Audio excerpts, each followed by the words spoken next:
अस्सलामुअलैकुम एवरीवन, क्या हाल चाल है आप सबके। आई होप कि सब बिल्कुल ठीक ठाक होंगे। तो मैंने ऑर्डर किया था टोस्टर कुछ 1-2 वीक्स पहले। तो ऑप्शन नाश्ते में यही होते हैं कि पराठे रह जाते हैं या फिर नान या फिर ब्रेड। और ब्रेड जो है बहुत ही ज़्यादा बोरिंग हो गई थी। तवे पे सिकी हुई ब्रेड का बिल्कुल भी मज़ा नहीं आ रहा था। ब्रेड ज़रा अच्छी सी टोस्टर में टोस्ट हुई हुई हो ना, बिल्कुल ब्राउन ब्राउन सी हुई हुई हो, क्रंची हुई हुई हो, तो उसका अपना ही मज़ा होता है। और मुझे ऐसा लगता है कि तवे पे कभी कभार ब्रेड थोड़ी सी सॉफ्ट रह जाती है, कभी कभार थोड़ी सी जल जाती है।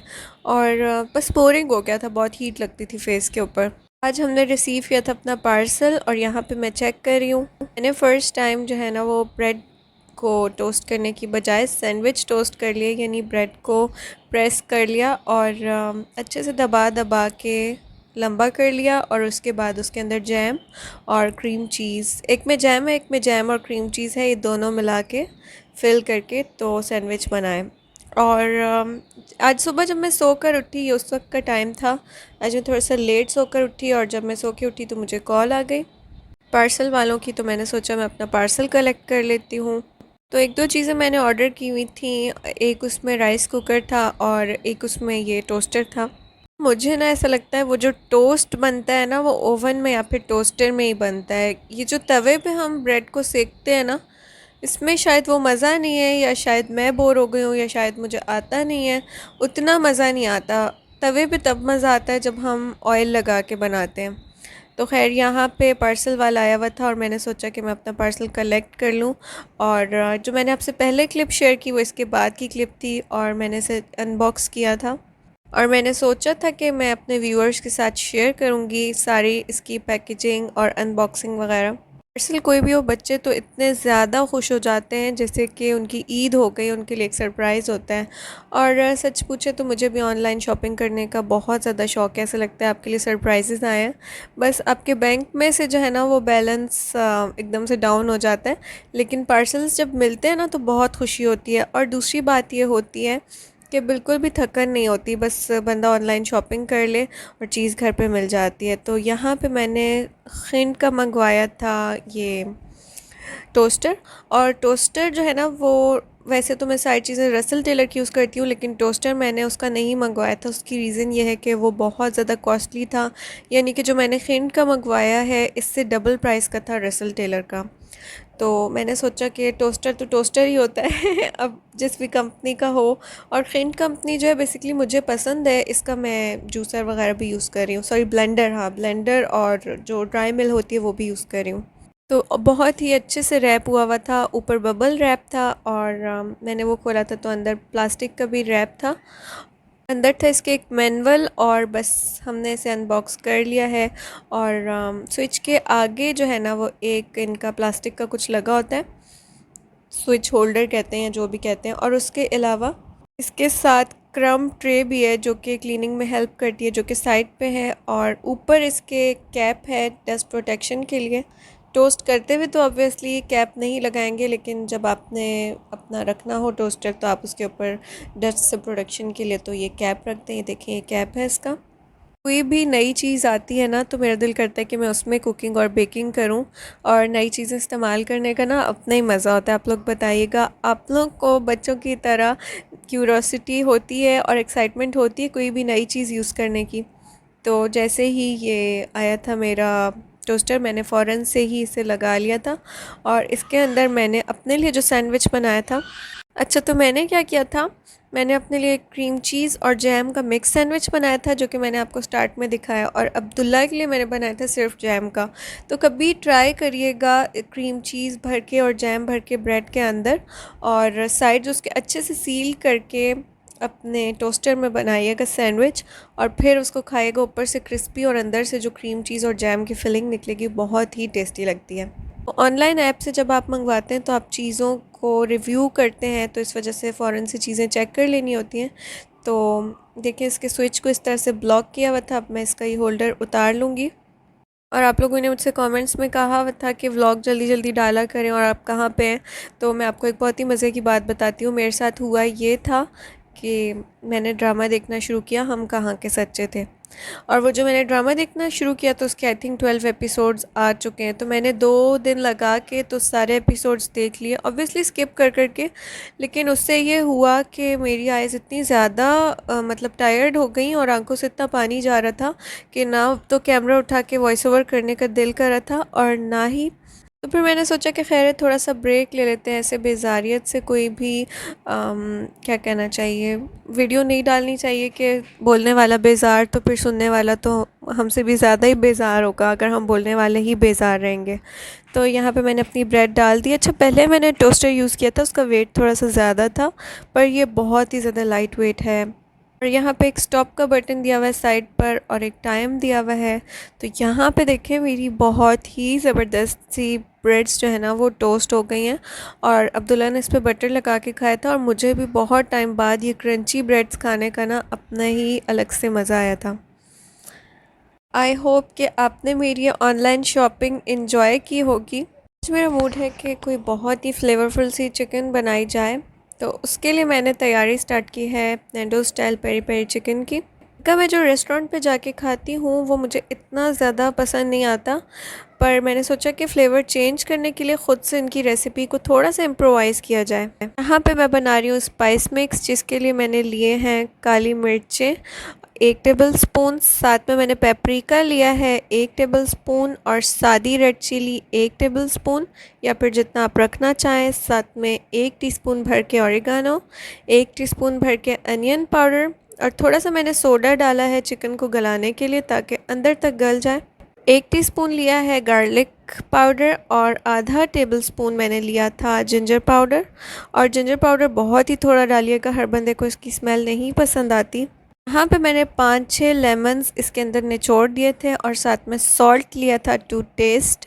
फ्रेश जिंजर यूज़ करना चाहें तो आप फ्रेश यूज़ कर सकते हैं। अगर आप फ़र्स्ट टाइम ये फ्लेवर ट्राई करें तो आप जिंजर इसमें से स्किप कर दें। और अगर आपके पास अनियन पाउडर नहीं है तो आप ना यूज़ करें और सिर्फ गार्लिक यूज़ कर लें, यानी लहसुन, और उसका पेस्ट भी यूज़ कर सकते हैं। तो यहाँ पे मैंने ये सारा मसाला अच्छी तरह से चिकन को लगा दिया था और उसके बाद मैंने इसको बहुत ही टाइटली एक क्लिंग में रैप कर दिया था। और मैंने सोचा कि जब तक ये चिकन मैरिनेट हो रहा है मैं तब तक घर के सारे काम जल्दी जल्दी करके कंप्लीट कर लेती हूँ। तो ये मेरा बर्तनों का शेल्फ़ था जो कि भरा हुआ था और मुझे तो इतना इस बात का आइडिया नहीं था, पर लोग कहते कि हमारे घर में बहुत ज़्यादा कुकिंग होती है।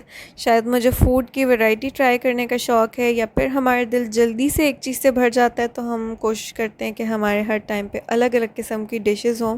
फिर जितनी ज़्यादा आप कुकिंग करते हैं और जितनी ज़्यादा कॉम्प्लिकेटेड आप चीज़ें पकाते हैं तो बर्तन भी फिर उसी हिसाब से बहुत ज़्यादा हो जाते हैं और फिर रोज़ बर्तन धोना पड़ता है। और मैं दिन में एक बार ये शेल्फ़ सेट करती हूँ। तो यहाँ पे मेरा शेल्फ़ भी सेट हो गया है। अब मैंने सोचा कि चाय बना के पी जाए और थोड़ी थकन उतार ली जाए। आपसे मैंने ज़िक्र किया था अपने लास्ट व्लॉग में कि मैंने जो रग्स वगैरह थी वो धोई थी और घर की डीप क्लीनिंग की थी। तो आज वो सब चीज़ें दोबारा से मैं बिछाऊंगी। एक दिन गुजर चुका है, वो एक दिन पहले नहीं सूखी थी और आज वो ना कम्प्लीटली ड्राई हो चुकी हैं। और बच्चे ना टोस्टर की वजह से इतने ज़्यादा एक्साइटेड थे कि वो बार बार ब्रेड ही मांग रहे थे। तो जब मैंने यहाँ पे चाय पी थी तब भी उनके लिए ब्रेड ही बनाई थी। और वेदर बहुत सनी है, अल्लाह का शुक्र है, वरना यहाँ पे ये 2 मंथ्स जो है वो बहुत ज़्यादा रेनी होते हैं। और आज भी बारिश हो रही है, जब मैं वॉइस ओवर कर रही हूँ तो भी बारिश हो रही है, पर शुक्र है कि हमारी रग्स जो है ना वो बहुत अच्छे से सन में सूख गई हैं। और पाकिस्तान में जब से मैंने आँख खोली हमारे घर हेल्पर होती थी, हाउस हेल्प कोई ना कोई होती थी। तो मैं उनसे कहती थी अक्सर कि अम्मा ये कितना मुश्किल काम होता है कारपेट्स और रग्स को वॉश करना। तो वो कहती थी बेटा जब दुख उठाते हैं तो ही सुख आता है। तो इट कम्प्लीटली मेक्स सेंस कि जब भी हम चीज़ों को वॉश करते हैं और जब डालते हैं धो के बिछाते हैं तो इतना सुकून आ रहा होता है और इतना सुख आ रहा होता है उनको चीज़ों को देखकर। और यहाँ पे ये कॉटेजेस जो छोटे छोटे से बने हुए हैं, विलास जो बने हुए हैं, वो बहुत ज़्यादा प्यारे लग रहे हैं। इनके अंदर की जो छोटी छोटी रोड्स हैं वो भी मुझे नज़र आ रही हैं। आई नो कि मेरा कैमरा नहीं कैप्चर कर पा रहा, लेकिन मेरी कोशिश यही होती है कि मैं जितना अपने व्यूअर्स को दिखा सकूं, मैं एक एक मोमेंट शेयर करूं, अपनी एक एक खुशी शेयर करूं। तो यहाँ पे हम लोग मिलकर बिछा रहे हैं ये रग, और ये कोई इतनी ज़्यादा हैवी नहीं है पर बड़े मज़े की है, सॉफ्ट सॉफ्ट सी। और मेरे हस्बैंड इतना बिज़ी हैं स्टडीज़ में, हमने जाना था कर्टन लेने घर के, और हम नहीं जा सके। अब मुझे लगता है कि इस मंथ हमें टाइम नहीं मिलेगा और नेक्स्ट मंथ ही टाइम मिलेगा। पर शुक्र है अल्लाह का कि हमने डीप क्लीनिंग कर ली और रग्स वगैरह हमारी बहुत ही अच्छे से नीट एंड क्लीन हो गई हैं और अब काफ़ी दिन तक इनको देख करना अच्छा लगता रहेगा। और जो वो वाली रग थी वो लाउंज की थी और अब जो मैं लेकर जा रही हूँ वो अब्दुल्ला के रूम की है। तो जब सफाई और ये रग्स वाला काम हो गया तो मैंने सोचा कि अब बनाया जाए लंच। और लंच के लिए मैंने जो चिकन मैरिनेट किया था इसको 4-5 घंटे आराम से हो गए थे। मैंने क्या किया, ऑलिव ऑयल या फिर कोई भी जो भी आपके पास ऑयल है आप उसे गरम करें और उसके बाद ये अपना चिकन उसमें डालें और आंच थोड़ी सी तेज़ रखिएगा। इस टाइम पे अगर पानी निकल जाएगा ना चिकन का तो वो मज़े का ऊपर से नहीं बनेगा बिल्कुल भी। तो यहाँ पे मैंने तेज़ आंच पे ना इसको इतना फ्राई किया है कि जो चिकन का मॉइस्चर है ना वो इसके अंदर लॉक हो जाए और ऊपर से चिकन क्रिस्पी हो जाए। तो जब ये दोनों साइडों से बिल्कुल क्रिस्पी सा हो जाएगा तो फिर मैं इसे ढक के ना हल्की आंच पे पकने के लिए रख दूँगी। और वैसे मैंने इसमें सोडा डाला हुआ है तो ये जल्दी गल जाएगा। उसके अलावा पैन को ओवरलोड बिल्कुल भी नहीं करना। अगर हमने पैन को ओवरलोड कर दिया ना तो ये बिल्कुल शोरबा बन जाएगा और बिल्कुल भी अच्छा नहीं बनेगा। और मैंने थोड़ा सा मैदा ऐड किया था, थोड़ा सा कॉर्नफ्लावर ऐड किया था इसकी मैरिनेशन में। तो उसकी रीज़न ये थी कि इससे थोड़ा सा ना क्रस्टी बनता है। तो इस चिकन को ग्रिल करना चाहें यानी कि अगर कोयलों पे पकाना चाहें तो क्या ही बात है, बहुत ही मज़े की बनेगी। यहाँ पे तकरीबन मेरा चिकन ना गल चुका था तो मैंने 1 टेबलस्पून पानी में 2 खाने के चम्मच हनी भर के डाल दिया है और इससे बहुत अच्छा स्वीट सा ऊपर से फ्लेवर आया था, सावर और अंदर से स्पाइसी तो ये था ही, ऊपर से हल्का सा स्वीट फ्लेवर आया था जो कि इतना पता तो नहीं चल रहा था पर मज़ा आ रहा था। और यहाँ पे मैंने साथ में ऐड की अपनी कोरियन टी। अगर आपके पास कोरियन टी नहीं है तो आप ऐड कर सकते हैं यहाँ पर लेमन पील। लेमन के जो ऊपर से क्या कहना चाहिए जो येलो वाला हिस्सा होता है वो क्रश करके डाल दें, उससे इतनी अच्छी खुशबू आ जाती है। खैर ये तो मेरे अपने पर्सनल कुकिंग एक्सपीरियंसेस थे। अगर आप ये लेमन पील वगैरह इसमें से ओमिट भी कर देंगी तो भी टेस्ट बहुत अच्छा आएगा, क्योंकि मैंने सिर्फ एक बैच पे ही डाला था और दूसरे बैच पे नहीं डाला था। तो वॉइस ओवर करते मेरे मुंह में पानी आ रहा है और मेरा दिल कर रहा है मैं कल दोबारा से ये चिकन बना के खाऊं। बिलीव मी बहुत ज़्यादा टेस्टी बना था। ये नई नई चीज़ें ट्राई करती रहती हूँ, फैमिली को भी ट्राई करवाती रहती हूँ। और अब हस्बैंड का तो ये हाल है कि बाहर उनको कुछ इतना ख़ास अच्छा ही नहीं लगता और बाहर भी जाते हैं तो कहते हैं कि इससे अच्छा तो ये बना था वो बना था। उनके साथ मैंने सिंपल राइस बनाए थे और ये मैंने अपने राइस कुकर की फ़र्स्ट कुकिंग की थी और बहुत ही मज़े का लग रहा था ये। और यहाँ पे मैं इस व्लॉग को करती हूँ एंड। मुझे प्लीज़ कमेंट्स में ज़रूर मेंशन करें कि मैं कितनी ड्यूरेशन का व्लॉग रखा करूँ। लोग मुझे कमेंट्स में कहते हैं कि आप बड़े व्लॉग्स रखा करें और मुझे डर भी लगता है कि बाकी लोग बोर ना हो जाए। तो आपके कमेंट्स का मैं करूँगी इंतज़ार और बहुत जल्द आऊँगी मैं अपनी नेक्स्ट वीडियो के साथ। तब तक के लिए अपना ढेर सारा ख्याल रखिएगा और चिकन की रेसिपी ज़रूर ट्राई करिएगा और फ़ीडबैक दीजिएगा। तो इंशाल्लाह आपसे बहुत जल्द मिलती हूँ नेक्स्ट व्लॉग में। अल्लाह हाफ़िज़।